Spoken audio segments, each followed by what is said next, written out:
Good morning, class 11 students. Hope all are doing great.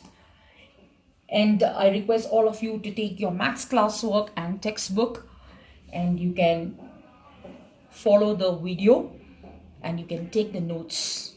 Okay, students? Whatever I'm taking in the video, please follow it sincerely. Okay, last video I taught you about the differentiation, which is very, very important. I have taken only the basics. Okay, so you can practice in your home. Very important topic even for next year for class 12. Okay, so take it very, very positively and practice maths at home. Okay, you can try to solve at least one problem in a day. Okay, students, if you have any doubts related to any problem in mathematics, you can always send me a message. Okay, you can, I'll be online from 1 to 2 o'clock in the afternoon, so you can catch me there. Okay, or you can just leave me a message, I'll get back to you. Okay, but um, uh, don't you know don't lose the touch in maths. Okay, when you practice every day, it's going to be easy for you. Okay, students, great. Okay, today's topic is trigonometry. It's a new topic, new unit. Okay, so you can take a note in your maths classwork. What is the meaning of trigonometry? Okay, trigonometry means the science which deals with the measurement of triangles. Okay, it's a science which deals with the measuring of triangles. That is called trigonometry. Okay, you can make a note, students.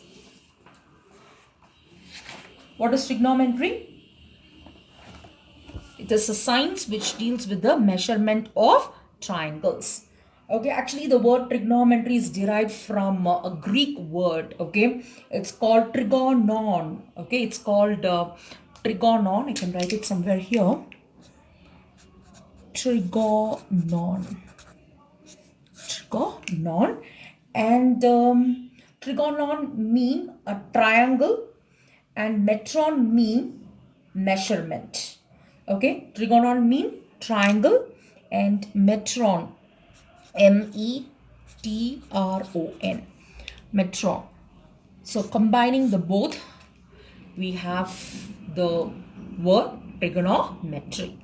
Okay, students, and as I told you earlier, it is a science which deals with the measurement of triangles.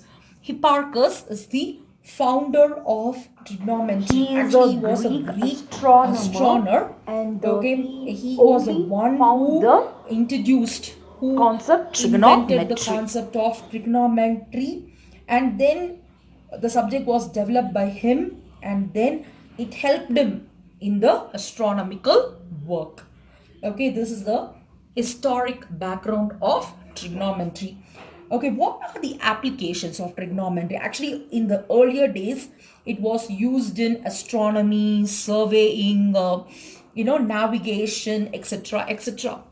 Okay, but in the recent times, they are using trigonometry in video games, in construction, engineering, especially in flight engineering.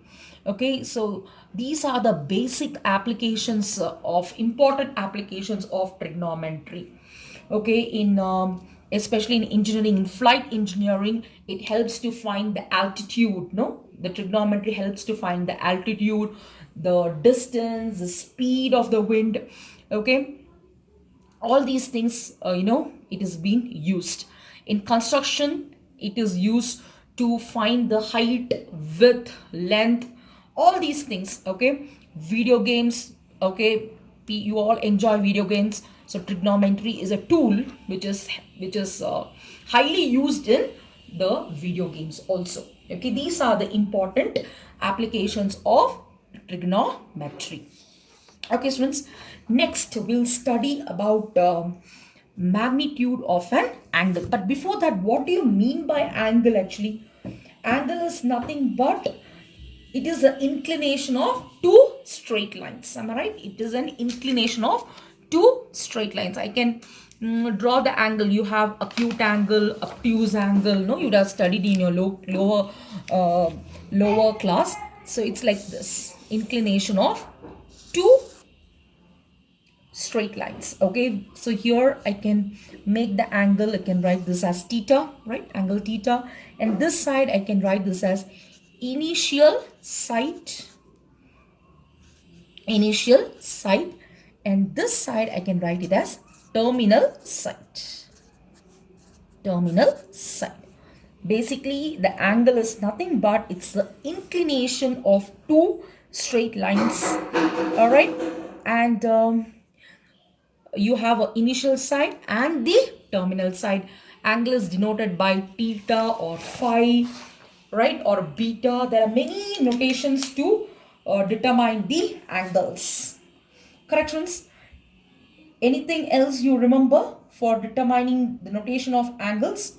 You can use theta, you can use phi, alpha, beta, lambda, omega. All these things you can use as notation of angles. Okay, next, magnitude of the angle, more magnitude of an angle. So what I have done is I have divided into four sections. Okay, you have x dash, this is your x-axis, and then you have a vertical line, you have y dash, which is the vertical axis. Okay, so this part, okay, where you have x, o, y, this is called the first quadrant. Okay, and then you have y, o, x dash, this is the second quadrant, and then x dash, o, y dash, this is called the third quadrant, and then x, o, y dash, this is your fourth quadrant. Okay, students, so these are the four important quadrants you have to remember. Okay, and what is the value? Okay, what does the four quadrants represent for a complete revolution? Okay, revolution means rotation. If I'm going to start the angle from here, the complete one rotation is 360 degree. We all know that, right, students? So the first quadrant, it has the angle between 0 to 90 degree. Second quadrant, the angle is between 90 to 180 degree. Third quadrant, it lies between 180 to 270 degree. Fourth quadrant, the angle is between 270 to 360 degree. So this makes a one complete rotation or revolution. Okay, students, you can have a look and you can make a note.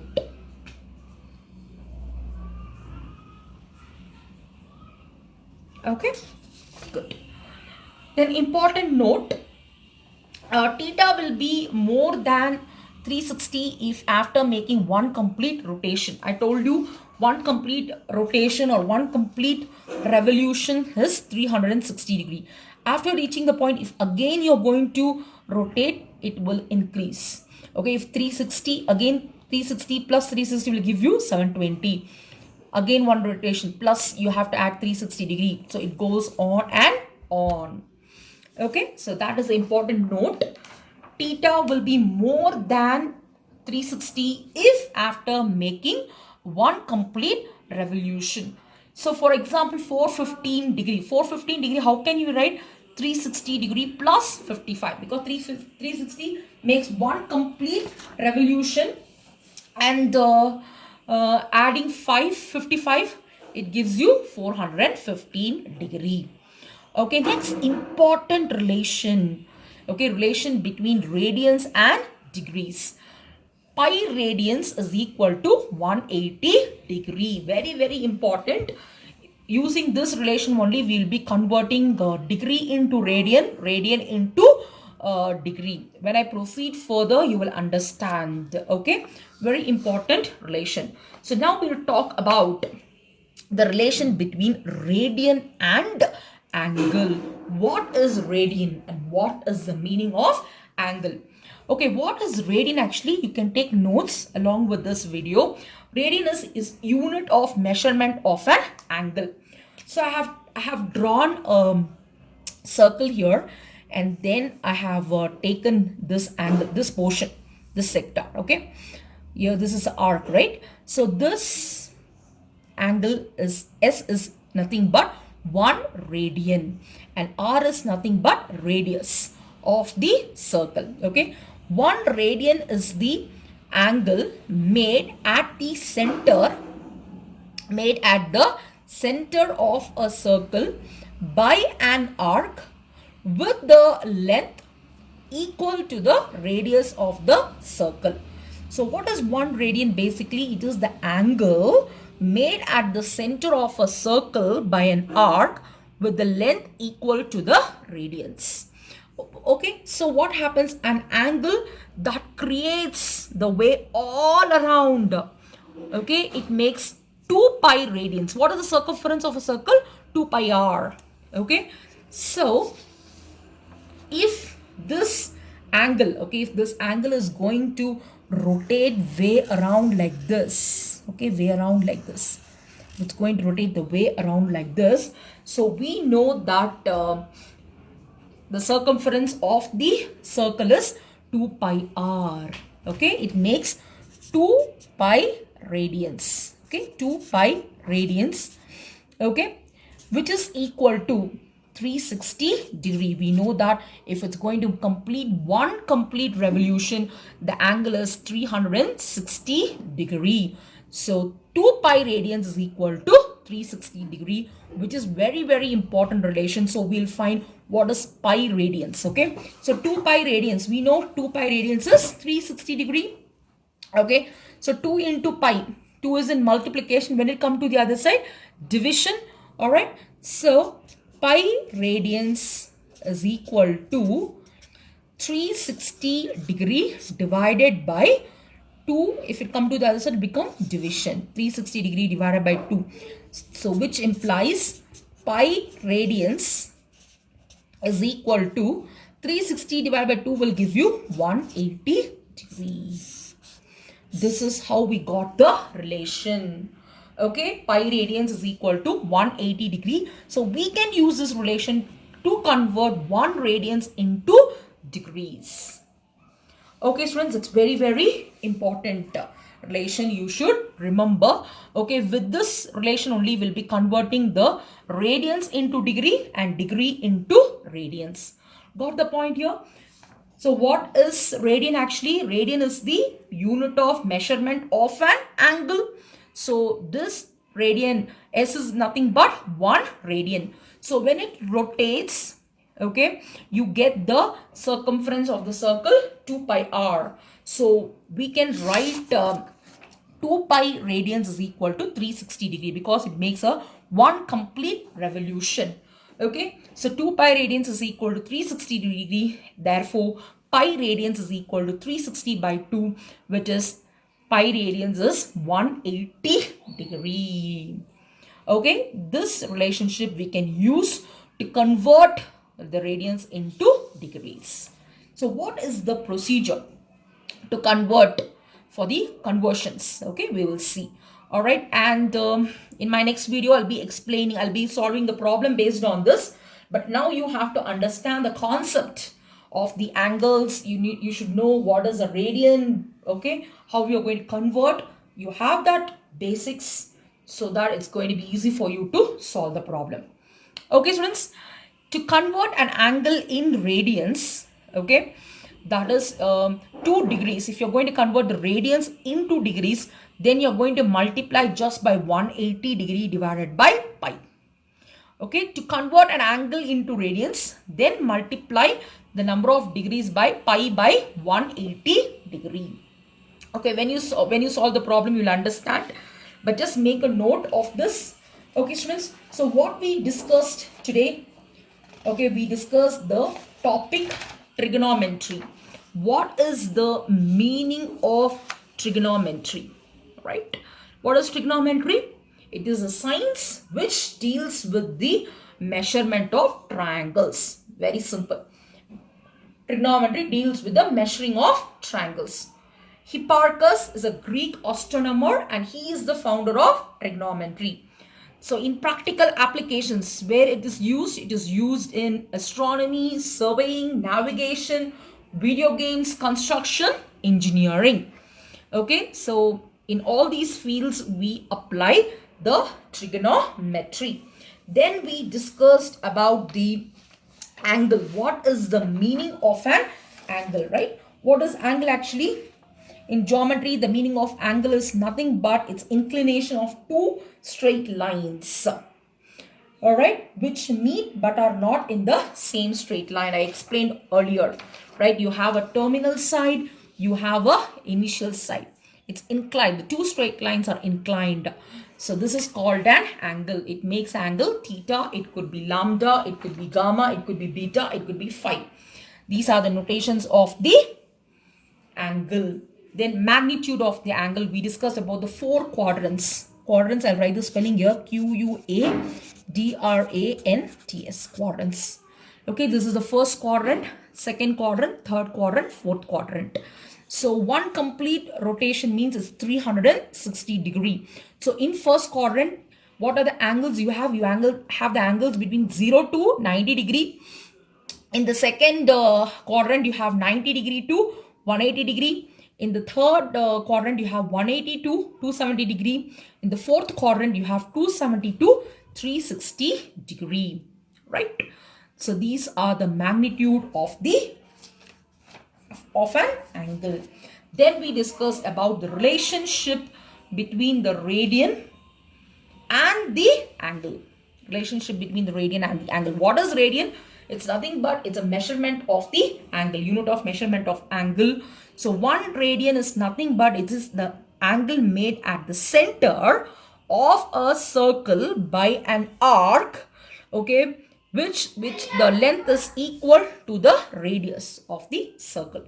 And once it rotates a complete revolution, okay, what happens? You have the circumference of the circle, which is 2 pi radians, and then what you have, which is nothing but 360 degree. Am I right, students? It's 360 degree, and we had the relation of pi radians is equal to 360 by 2.